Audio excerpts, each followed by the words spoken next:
Chapter 18. Dr. Seward's Diary. 30th of September. I got home at 5 o'clock and found that Godalming and Morris had not only arrived, but had already studied the transcript of the various diaries and letters which Harker had not yet returned from his visit to the carrier's men, of whom Dr. Hennessy had written to me.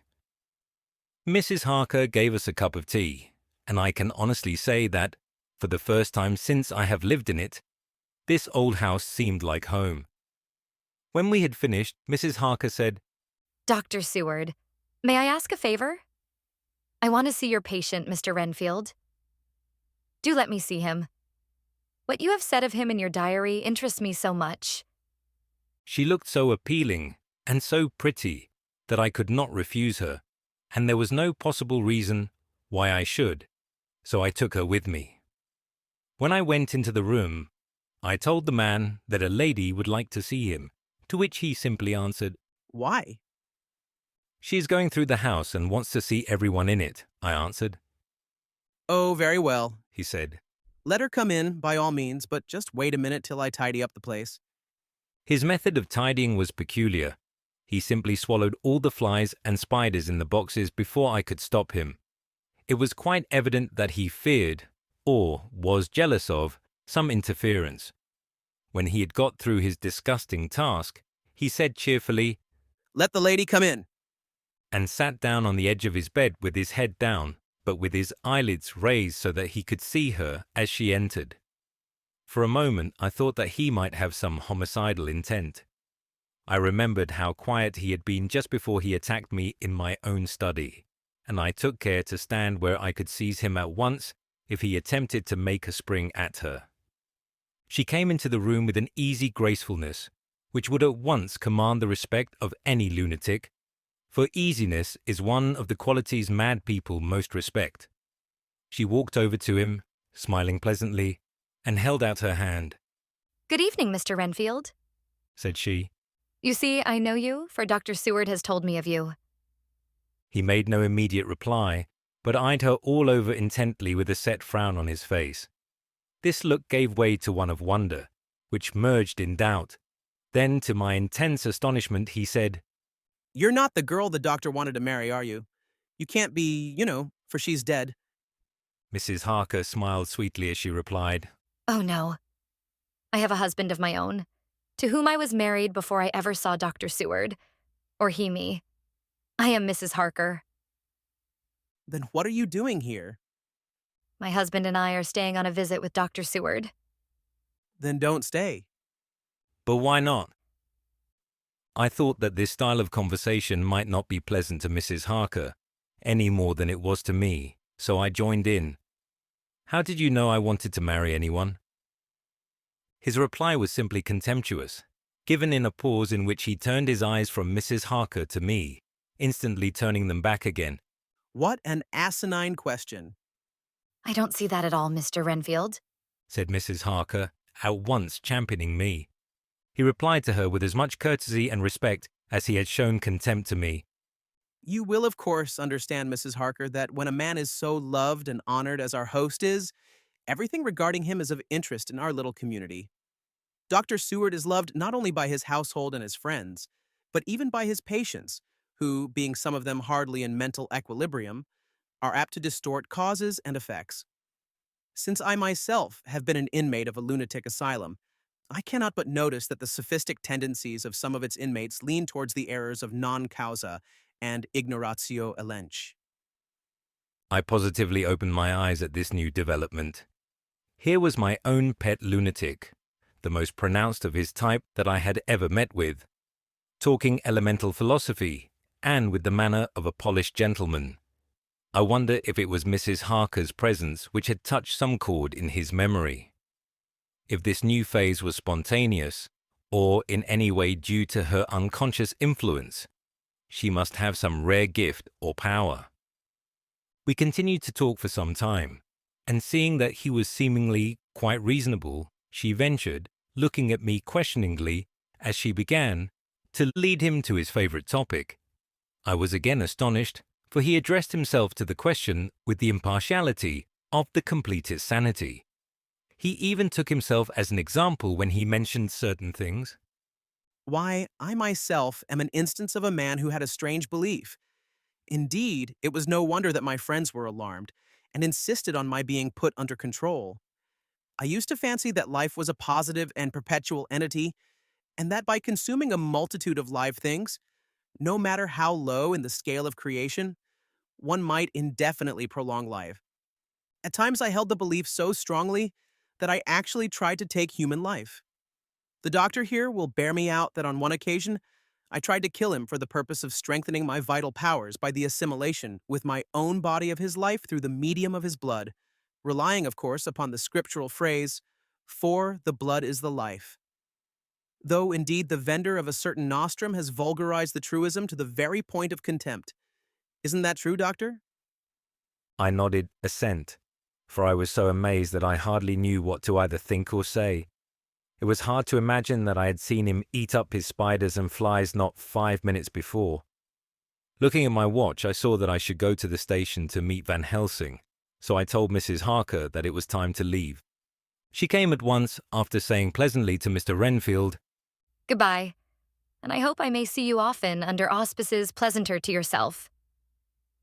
to which, to my astonishment, he replied, Goodbye, my dear. I pray God I may never see your sweet face again.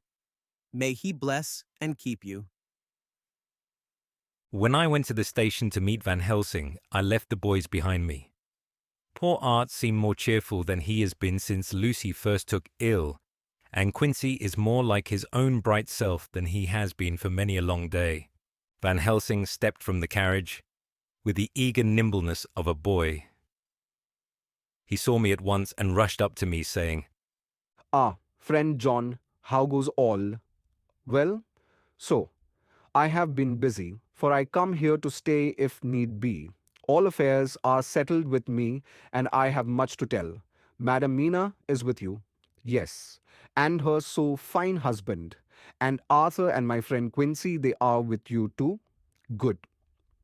As I drove to the house, I told him of what had passed, and of how my own diary had come to be of some use through Mrs. Harker's suggestion, at which the professor interrupted me.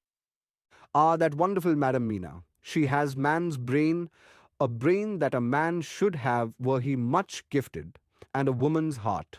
The good God fashioned her for a purpose, believe me, when he made that so good combination. Friend John, up to now fortune has made that woman of help to us. After tonight she must not have to do with this so terrible affair. It is not good that she run a risk so great. We men are determined, nay, are we not pledged, to destroy this monster? But it is no part for a woman. Even if she be not harmed, her heart may fail her in so much and so many horrors, and hereafter she may suffer, both in waking, from her nerves, and in sleep, from her dreams. And besides, she is young woman and not so long married. There may be other things to think of some time, if not now. You tell me she has wrote all, then she must consult with us, but tomorrow she say goodbye to this work, and we go alone. I agreed heartily with him, and then I told him what we had found in his absence, that the house which Dracula had bought was the very next one to my own. He was amazed, and a great concern seemed to come on him. Oh, that we had known it before, He said, for then we might have reached him in time to save poor Lucy. However, the milk that is spilt cries not out afterwards, as you say. We shall not think of that, but go on our way to the end. Then he fell into a silence that lasted till we entered my own gateway. Before we went to prepare for dinner, he said to Mrs. Harker, I am told, Madam Mina, by my friend John that you and your husband have put up in exact order all things that have been up to this moment. Not up to this moment, Professor, she said impulsively, but up to this morning. But why not up to now? We have seen hitherto how good light all the little things have made. We have told our secrets, and yet no one who has told is the worse for it. Mrs. Harker began to blush, and taking a paper from her pocket, she said, Dr. Van Helsing, Will you read this and tell me if it must go in? It is my record of today. I too have seen the need of putting down at present everything, however trivial, but there is little in this except what is personal. Must it go in? The professor read it over gravely and handed it back, saying, It need not go in if you do not wish it, but I pray that it may. It can but make your husband love you the more, and all us your friends more honor you, as well as more esteem and love. She took it back with another blush and a bright smile. And so now, up to this very hour, all the records we have are complete and in order. The professor took away one copy to study after dinner, and before our meeting, which is fixed for 9 o'clock. The rest of us have already read everything, so when we meet in the study, we shall all be informed as to facts, and can arrange our plan of battle with this terrible and mysterious enemy. Mina Harker's Journal. 30th of September. When we met in Dr. Seward's study 2 hours after dinner, which had been at 6 o'clock, we unconsciously formed a sort of board or committee. Professor Van Helsing took the head of the table to which Dr. Seward motioned him as he came into the room. He made me sit next to him on his right and asked me to act as secretary. Jonathan sat next to me. Opposite us were Lord Godalming, Dr. Seward, and Mr. Morris, Lord Godalming being next the professor, and Dr. Seward in the center. The professor said, I may, I suppose, take it that we are all acquainted with the facts that are in these papers. We all expressed assent, and he went on, Then it were, I think, good that I tell you something of the kind of enemy with which we have to deal. I shall then make known to you something of the history of this man, which has been ascertained for me, so we then can discuss how we shall act, and can take our measure according. There are such beings as vampires. Some of us have evidence that they exist. Even had we not the proof of our own unhappy experience, the teachings and the records of the past give proof enough for sane peoples. I admit that at the first I was skeptic. Were it not that through long years I have trained myself to keep an open mind, I could not have believed until such time as that fact thunder on my ear. See, I prove, I prove. Alas, had I known at first what now I know, nay, had I even guessed at him, one so precious life had been spared to many of us who did love her. But that is gone, and we must so work that other poor souls perish not, whilst we can save. The Nosferatu do not die like the bee when he stings once. He is only stronger, and being stronger, have yet more power to work evil. This vampire which is amongst us is of himself so strong in person as 20 men. He is of cunning more than mortal. For his cunning be the growth of ages, he have still the aids of necromancy, which is, as his etymology imply, the divination by the dead, and all the dead, that he can come nigh to are for him at command. He is brute, and more than brute. He is devil in callous, and the heart of him is not. He can, within his range, direct the elements, the storm, the fog, the thunder. He can command all the meaner things, the rat and the owl and the bat, the moth and the fox and the wolf.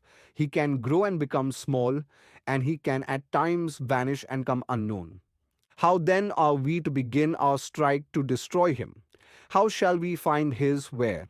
And having found it, how can we destroy? My friends, this is it is a terrible task that we undertake, and there may be consequence to make the brave shudder. For if we fail in this our fight, he must surely win. And then where envy? Life is nothing's, I heed him not. But to fail here is not mere life or death. It is that we become as him, that we henceforward become foul things of the night like him, without heart or conscience, preying on the bodies and the souls of those we love best. To us forever are the gates of heaven shut, for who shall open them to us again? We go on for all time abhorred by all, a blot on the face of God's sunshine, an arrow in the side of him who died for man. But we are face to face with duty, and in such case must we shrink. For me, I say no. But then I am old, and life, with his sunshine, his fair places, his song of birds, his music, and his love, lie far behind. You others are young. Some have seen sorrow, but there are fair days yet in store. What say you? Whilst he was speaking, Jonathan had taken my hand. I feared, oh so much, that the appalling nature of our danger was overcoming him when I saw his hand stretch out. But it was life to me to feel its touch. So strong, so self-reliant, so resolute. A brave man's hand can speak for itself. It does not even need a woman's love to hear its music. When the professor had done speaking, my husband looked in my eyes, and I in his. There was no need for speaking between us, I answer for Mina and myself. he said. Count me in, Professor. Said Mr. Quincy Morris, laconically as usual. I am with you, Said Lord Godalming. for Lucy's sake, if for no other reason. Dr. Seward simply nodded. The professor stood up and, after laying his golden crucifix on the table, held out his hand on either side. I took his right hand, and Lord Godalming his left. Jonathan held my right with his left and stretched across to Mr. Morris. So as we all took hands, our solemn compact was made. I felt my heart icy cold, but it did not even occur to me to draw back. We resumed our places, and Dr. Van Helsing went on with a sort of cheerfulness which showed that the serious work had begun. It was to be taken as gravely and in as businesslike a way as any other transaction of life. Well, you know what we have to contend against, but we too are not without strength. We have on our side power of combination, a power denied to the vampire kind. We have sources of science, we are free to act and think, and the hours of the day and the night are ours equally. In fact, so far as our powers extend, they are unfettered, and we are free to use them. We have self devotion in a cause and an end to achieve which is not a selfish one. These things are much. Now let us see how far the general powers arrayed against us are restrict, and how the individual cannot. In fine, let us consider the limitations of the vampire in general, and of this one in particular. All we have to go upon are traditions and superstitions. These do not at the first appear much when the matter is one of life and death, nay, of more than either life or death. Yet must we be satisfied in the first place because we have to be, no other means is at our control, and secondly, because after all these things, tradition and superstition are everything. Does not the belief in vampires rest for others, though not, alas, for us on them? A year ago, which of us would have received such a possibility in the midst of our scientific, skeptical, matter of fact 19th century? We even scouted a belief that we saw justified under our very eyes. Take it then that the vampire and the belief in his limitations and his cure rest for the moment on the same base. For let me tell you, he is known everywhere that men have been. In old Greece, in old Rome, he flourished in Germany all over. In France, in India, even in the Chermoses. And in China, so far from us in all ways, there even is he, and the peoples for him at this day. He have followed the wake of the berserker Icelander, the devil-begotten Hun, the Slav, the Saxon, the Magyar. So far, then, we have all we may act upon, and let me tell you that very much of the beliefs are justified by what we have seen in our own so unhappy experience. The vampire live on and cannot die by mere passing of the time. He can flourish when that, he can fatten on the blood of the living.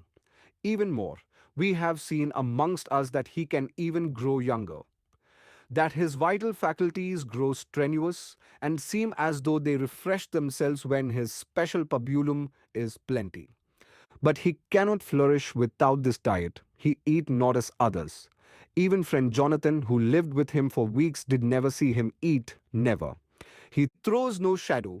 He make in the mirror no reflect, as again Jonathan observe. He has the strength of many of his hand. Witness again Jonathan when he shut the door against the wolves. And when he help him from the diligence too, he can transform himself to wolf, as we gather from the ship arrival in Whitby. When he tear open the dog, he can be as bat as Madam Mina saw him on the window at Whitby, and as friend John saw him fly from this so near house, and as my friend Quincy saw him at the window of Miss Lucy. He can come in mist which he create, that noble ship's captain proved him of this. But, from what we know, the distance he can make this mist is limited, and it can only be round himself. He come on moonlight rays as elemental dust, as again Jonathan saw those sisters in the castle of Dracula. He becomes so small, we ourselves saw Miss Lucy, ere she was at peace, slip through a hairbreadth space at the tomb door. He can, when once he find his way, come out from anything or into anything, no matter how close it be bound or even fused up with fire. Solder you call it. He can see in the dark, no small power this. In a world which is one half shut from the light, but hear me through. He can do all these things, yet he is not free. Nay, he is even more prisoner than the slave of the galley, than the madman in his cell. He cannot go where he lists. He who is not of nature has yet to obey some of nature's laws. Why we know not. He may not enter anywhere at the first, unless there be some one of the household who bid him to come. Though afterwards he can come as he please, his power ceases, as does that of all evil things at the coming of the day. Only at certain times can he have limited freedom. If he be not at the place whither he is bound, he can only change himself at noon or at exact sunrise or sunset. These things we are told, and in this record of ours we have proof by inference. Thus, whereas he can do as he will within his limit, when he have his earth home, his coffin home, his hell home, the place unhallowed, as we saw when he went to the grave of the suicide at Whitby, still at other time he can only change when the time come. It is said too that he can only pass running water at the slack or the flood of the tide. Then there are things which so afflict him that he has no power, as the garlic that we know of, and as for things sacred as this symbol, my crucifix, that was amongst us even now when we resolve. To them he is nothing, but in their presence he take his place far off and silent with respect. There are others too, which I shall tell you of, lest in our seeking we may need them. The branch of wild rose on his coffin keep him, that he move not from it. A sacred bullet fired into the coffin kill him, so that he be true dead. And as for the stake through him, we know already of its peace, or the cut off head that giveth rest. We have seen it with our eyes. Thus, when we find the habitation of this man that was, we can confine him to his coffin and destroy him, if we obey what we know. But he is clever. I have asked my friend Arminius of Budapest University to make his record, and from all the means that are, he tell me of what he has been. He must indeed have been that voivode Dracula who won his name against the Turk over the great river on the very frontier of Turkeyland. If it be so, then was he no common man, for in that time, and for centuries after, he was spoken of as the cleverest and the most cunning, as well as the bravest of the sons of the land beyond the forest. That mighty brain and that iron resolution went with him to his grave, and are even now arrayed against us. The Draculas were, says Arminius, a great and noble race, though now and again were scions who were held by their coevals to have had dealings with the evil one. They learned his secrets in the Scholomance, amongst the mountains over Lake Hermannstadt, where the devil claims the 10th scholar as his due. In the records are such words as Stregoica, witch, or dog, and Pokol, Satan, and hell. And in one manuscript, this very Dracula is spoken of as vampire, which we all understand too well. There have been from the loins of this very one great men and good women, and their graves make sacred the earth where alone this foulness can dwell. For it is not the least of its terrors that this evil thing is rooted deep in all good. In soil barren of holy memories, it cannot rest. Whilst they were talking, Mr. Morris was looking steadily at the window, and he now got up quietly and went out of the room. There was a little pause, and then the professor went on. And now we must settle what we do. We have here much data, and we must proceed to lay out our campaign. We know from the inquiry of Jonathan that from the castle to Whitby came 50 boxes of earth, all of which were delivered at Carfax. We also know that at least some of these boxes have been removed. It seems to me that our first step should be to ascertain whether all the rest remain in the house beyond that wall where we look today, or whether any more have been removed. If the latter, we must trace. Here we were interrupted in a very startling way. Outside the house came the sound of a pistol shot. The glass of the window was shattered with a bullet, which ricocheting from the top of the embrasure struck the far wall of the room. I am afraid I am at heart a coward, for I shrieked out. The men all jumped to their feet. Lord Godalming flew over to the window and threw up the sash. As he did so, we heard Mr. Morris's voice without. Sorry, I fear I have alarmed you. I shall come in and tell you about it. A minute later, he came in and said, It was an idiotic thing of me to do, and I ask your pardon, Mrs. Harker, most sincerely. I fear I must have frightened you terribly. But the fact is that whilst the professor was talking, there came a big bat and sat on the window-sill. I have got such a horror of the damned brutes from recent events that I cannot stand them. And I went out to have a shot, as I have been doing of late of evenings, whenever I have seen one. You used to laugh at me for it then, Art. Did you hit it? asked Dr. Van Helsing. I don't know, I fancy not, for it flew away into the wood. Without saying any more, he took his seat and the professor began to resume his statement. We must trace each of these boxes, and when we are ready, we must either capture or kill this monster in his lair, or we must, so to speak, sterilize the earth, so that no more he can seek safety in it. Thus, in the end, we may find him in his form of man, between the hours of noon and sunset, and so engage with him when he is at his most weak.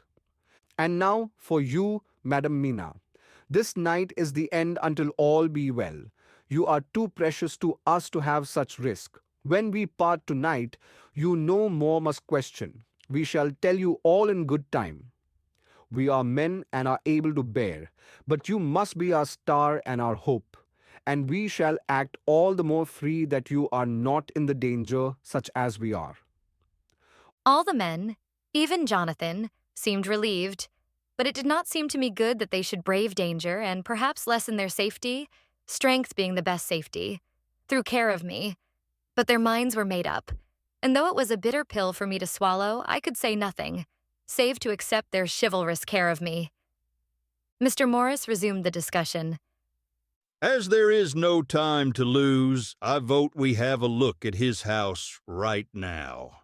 Time is everything with him, and swift action on our part may save another victim. I own that my heart began to fail me when the time for action came so close, but I did not say anything, for I had a greater fear that if I appeared as a drag or a hindrance to their work, they might even leave me out of their counsels altogether. They have now gone off to Carfax with means to get into the house. Manlike, they had told me to go to bed and sleep, as if a woman can sleep when those she loves are in danger. I shall lie down and pretend to sleep lest Jonathan have added anxiety about me when he returns. Dr. Seward's Diary. 1st of October, 4 a.m. Just as we were about to leave the house, an urgent message was brought to me from Renfield to know if I would see him at once, as he had something of the utmost importance to say to me. I told the messenger to say that I would attend to his wishes in the morning. I was busy just at the moment. The attendant added, He seems very importunate, sir. I've never seen him so eager. I don't know but what, if you don't see him soon, he will have one of his violent fits. I knew the man would not have said this without some cause, so I said, All right, I'll go now. And I asked the others to wait a few minutes for me, as I had to go and see my patient. Take me with you, friend John, said the professor. His case in your diary interests me much, and it had bearing too, now and again, on our case. I should much like to see him, and especially when his mind is disturbed. May I come also? Asked Lord Godalming. Me too, Said Quincy Morris. May I come? Said Harker. I nodded, and we all went down the passage together. We found him in a state of considerable excitement, but far more rational in his speech and manner than I had ever seen him. There was an unusual understanding of himself, which was unlike anything I had ever met with in a lunatic, and he took it for granted that his reasons would prevail with others entirely sane. We all five went into the room, but none of the others at first said anything. His request was that I would at once release him from the asylum and send him home. This he backed up with arguments regarding his complete recovery, and adduced his own existing sanity. I appeal to your friends, He said. They will perhaps not mind sitting in judgment on my case. By the way, you have not introduced me. I was so much astonished that the oddness of introducing a madman in an asylum did not strike me at the moment, and besides, there was a certain dignity in the man's manner, so much of the habit of equality, that I at once made the introduction. Lord Godalming, Professor Van Helsing, Mr. Quincy Morris of Texas, Mr. Jonathan Harker, Mr. Renfield. He shook hands with each of them, saying in turn, Lord Godalming, I had the honor of seconding your father at the Wyndham. I grieve to know by your holding the title that he is no more. He was a man loved and honored by all who knew him, and in his youth was, I have heard, the inventor of a burnt rum punch, much patronized on Derby night. Mr. Morris, you should be proud of your great state. Its reception into the Union was a precedent which may have far-reaching effects hereafter, when the pole and the tropics may hold alliance to the stars and stripes. The power of treaty may yet prove a vast engine of enlargement, when the Monroe Doctrine takes its true place as a political fable. What shall any man say of his pleasure at meeting Van Helsing? Sir, I make no apology for dropping all forms of conventional prefix. When an individual has revolutionized therapeutics by his discovery of the continuous evolution of brain matter, conventional forms are unfitting, since they would seem to limit him to one of a class. You gentlemen, who by nationality, by heredity, or by the possession of natural gifts, are fitted to hold your respective places in the moving world, I take to witness that I am as sane as at least the majority of men who are in full possession of their liberties. And I am sure that you, Dr. Seward, humanitarian and medico-jurist as well as scientist, will deem it a moral duty to deal with me as one to be considered as under exceptional circumstances. He made this last appeal with a courtly air of conviction, which was not without its own charm. I think we were all staggered. For my own part, I was under the conviction, despite my knowledge of the man's character and history, that his reason had been restored, and I felt under a strong impulse to tell him that I was satisfied as to his sanity, and would see about the necessary formalities for his release in the morning. I thought it better to wait, however, before making so grave a statement, for of old I knew the sudden changes to which this particular patient was liable. So I contented myself with making a general statement that he appeared to be improving very rapidly, that I would have a longer chat with him in the morning, and would then see what I could do in the direction of meeting his wishes. This did not at all satisfy him, for he said quickly, But I fear, Dr. Seward, that you hardly apprehend my wish. I desire to go at once, here, now, this very hour, this very moment, if I may. Time presses, and in our implied agreement with the old scytheman, it is of the essence of the contract. I am sure it is only necessary to put before so admirable a practitioner as Dr. Seward so simple yet so momentous a wish, to ensure its fulfillment. He looked at me keenly, and seeing the negative in my face, turned to the others and scrutinized them closely. Not meeting any sufficient response, he went on. Is it possible that I have erred in my supposition? You have, I said frankly, but at the same time, as I felt, brutally. There was a considerable pause, and then he said slowly, Then I suppose I must only shift my ground of request. Let me ask for this concession, boon, privilege, what you will. I am content to implore in such a case not on personal grounds, but for the sake of others. I'm not at liberty to give you the whole of my reasons, but you may, I assure you, take it from me that they are good ones, sound and unselfish, and spring from the highest sense of duty. Could you look, sir, into my heart, you would approve to the full the sentiments which animate me. Nay, more, you would count me amongst the best and truest of your friends. Again he looked at us all keenly. I had a growing conviction that this sudden change of his entire intellectual method was but yet another phase of his madness, and so determined to let him go on a little longer, knowing from experience that he would, like all lunatics, give himself away in the end. Van Helsing was gazing at him with a look of utmost intensity, his bushy eyebrows almost meeting with the fixed concentration of his look. He said to Renfield in a tone which did not surprise me at the time, but only when I thought of it afterwards, for it was as of one addressing an equal, Can you not tell frankly your real reason for wishing to be free tonight?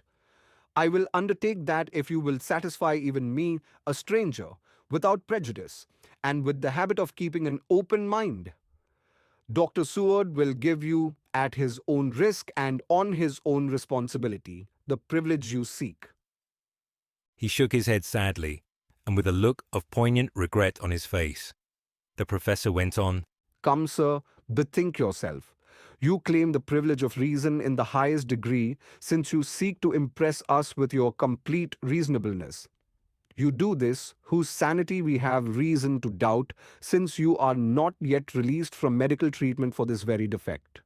If you will not help us in our effort to choose the wisest course, how can we perform the duty which you yourself put upon us? Be wise and help us, and if we can, we shall aid you to achieve your wish. He still shook his head as he said, Dr. Van Helsing, I have nothing to say. Your argument is complete, and if I were free to speak, I should not hesitate a moment. But I am not my own master in the matter.